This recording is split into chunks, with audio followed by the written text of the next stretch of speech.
Hello, I'm Rob Armstrong of the Financial Times, and I'm very pleased to be here today with Francisco Alvarez de Malda, who is the founder and managing partner of Riverwood Capital. Hi, Rob. How are you? I'm very well. We're here today to discuss whether Latin American technology can sustain the incredible momentum it has seen in the last couple of years through 2022 and beyond. Francisco, tell us a little bit about your background.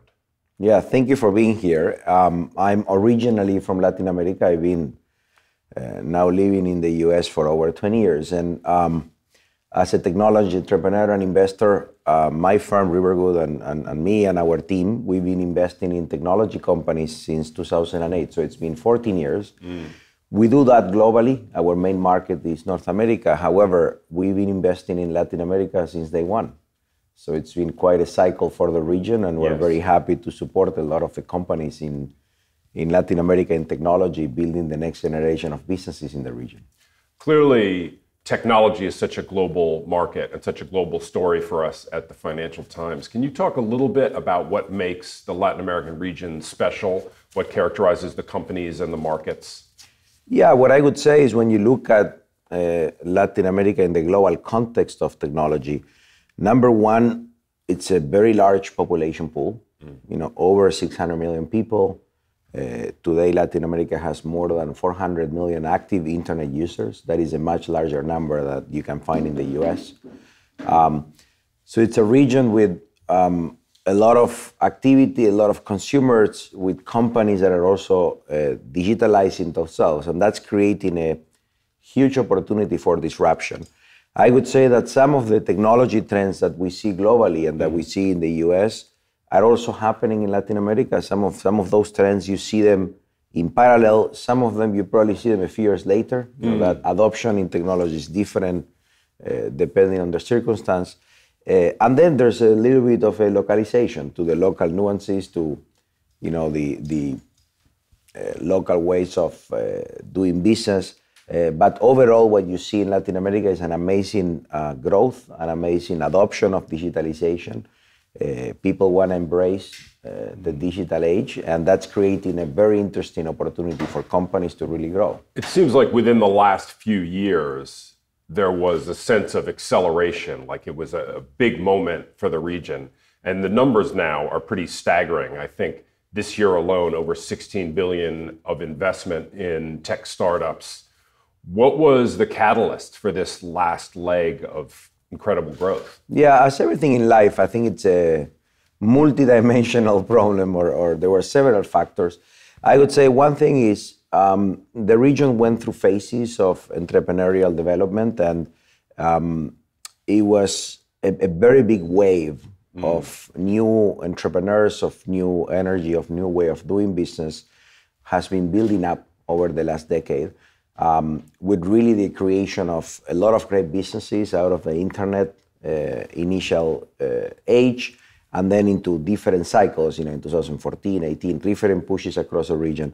That combined with the fact that due to COVID, there was an acceleration of technology adoption, plus interest rates went to zero, and there was a lot of excess liquidity globally. Yes. That combination of factors where you have the base, you have the opportunity, plus the acceleration of growth with more capital created really an incredible movement into more and more investment and more activity that we have seen in 21 and second half of 20. I'm glad you mentioned the incredible effect of COVID, such an extraordinary combination of circumstances. But of course, things are changing again rapidly now as we leave the COVID era and we come into an era of, in the United States, higher inflation. Risk assets are taking a bit of a beating now. Was 2022 the peak for Latin American technology of this cycle, or is there another leg up? It's a good question. It's tough to call exactly the peak and the bottom of cycles. I think we know them a few years later. But what I can tell you is we're here in LTF, the Latam Tech Forum. This forum is incredible. It brings most of the top leaders and founders of tech companies in Latam. And we had an event last year, which we had to do it in November because of COVID. So we came together in November 21, and I remember that felt a little bit like the peak. People were talking about it, like, we're getting to the a peak of a cycle or a mini cycle. But what I can tell you is when I look at the technology opportunity, looking back, now over 15 years, looking at that development in the region, is I always like looking at it from two perspectives. I think there is one that relates to capital markets, technology, investments, everything that you do an amazing job to cover from the Financial Times.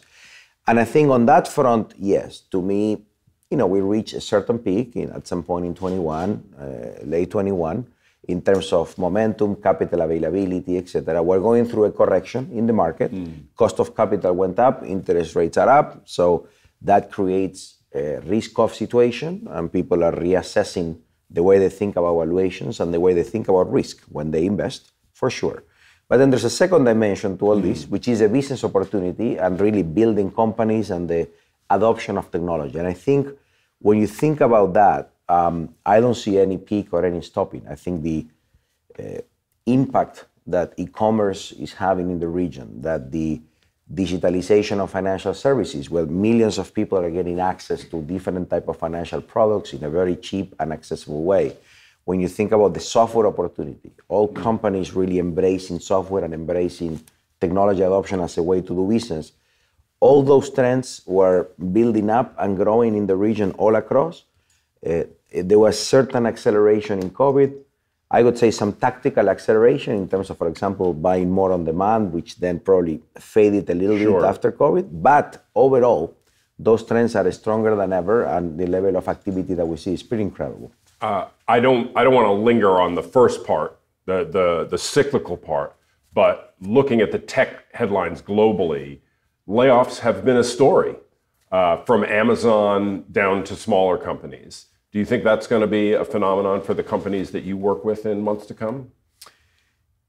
Look, clearly, if you're an entrepreneur, when you're building a company, I see that myself in terms of my business. You make plans, you do the best you can to really scale and to create opportunity.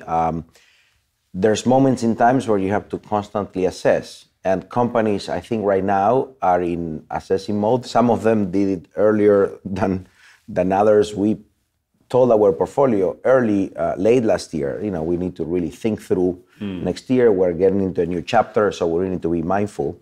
But yeah, some companies are reassessing what the plans are, how much capital they can invest, because there's a balance between capital investment and growth. So you have that tension. And when capital is cheaper, you can invest more and be more aggressive. When capital is more expensive and you want to probably take some risk off, you probably want to go slower. So to answer your question, I think there will be changes in Latin America. There will be companies that will reassess the growth plan. Some of them will probably shrink.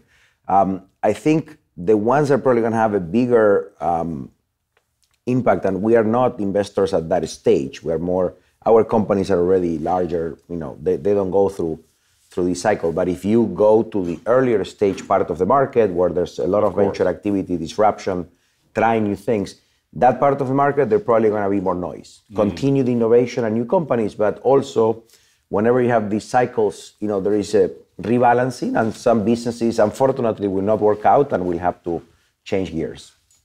You mentioned that a lot of the companies you work with are larger. What's been your experience of still growing but maturing tech companies from Latin America on the global stage? Have they been able to make that transition? And what are the kind of keys to moving and becoming a global company rather than a regional company?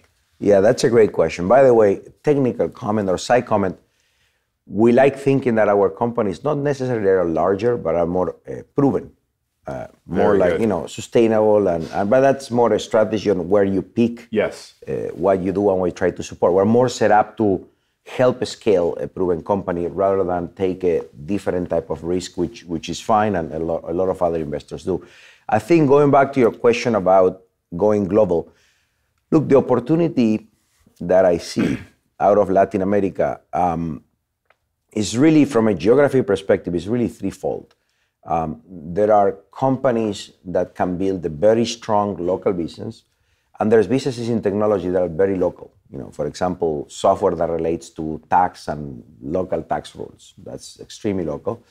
There are other type of businesses, which is a lot in technology, where you can really take your technology, your IP, your culture, your customer success to several countries. And that takes me to kind of a second type of company, which is growing a lot and we like a lot, which is a company that can really replicate a great service across a region. So, we have companies in our portfolio that are in over 12 countries all across Latin America. So that's a kind of a second category, these Latin America regional leaders. A lot of the large tech companies in LATAM, some of the ones that went public, they're already doing that. They're already becoming, let's call it Latin American champions or leaders. And then you have a third category, which is not just a phenomenon out of Latin America. When you look back, I've been around Silicon Valley now for almost 2 decades. And when you look back on what's happening in innovation is globalizing itself, the access to information, to human capital, etc. And that is creating an opportunity for companies that maybe started out of Silicon Valley, not in the US, not in California, but maybe in Rio de Janeiro, maybe in Asia, etc., to really build businesses that can become global and can become global leaders. And that's happening in Latin America, which is great. We have some of businesses that started out of Argentina or Brazil or Mexico that are now operating globally and really becoming one of the top contenders in those global sectors in technology. You mentioned culture, and one of the great things about being here at LTF is seeing this incredible community of founders and investors, and there's friendships and swapping insights. What do you think is special about this group? Yeah, I think, look, there's a lot of romanticism, I think, in our Latin American countries. There's a lot of connection, human connection. I think it's part of the culture. Each country is different, but there's common themes all around in terms of connecting, working together, collaborating. I also think that the region has been always been volatile. I was thinking through that earlier this week before LTF, and I was trying to come up with like a word that represents the moment that we live, connected with the Latin America tech ecosystem. And the word that I came up was resilience. And I think resilience is what you get used to if you're building a company in Latin America. It's like, the context is changing for you all the time. There's social crisis, political crisis, volatility. You have to change your plans all the time. Inflation is easy. Yes. We've been living it in Latin America for a long time.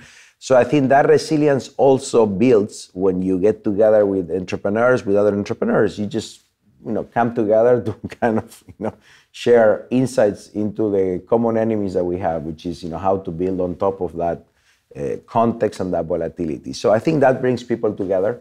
And I think it's great. Besides companies competing, between them, I think the ability to collaborate, to build together is great, and makes me really excited. It energizes a lot every time we get together. Are there any themes or sub-themes in LATAM Tech that you would really emphasize for the couple of years to come, this next leg of the cycle? Yeah, thank you.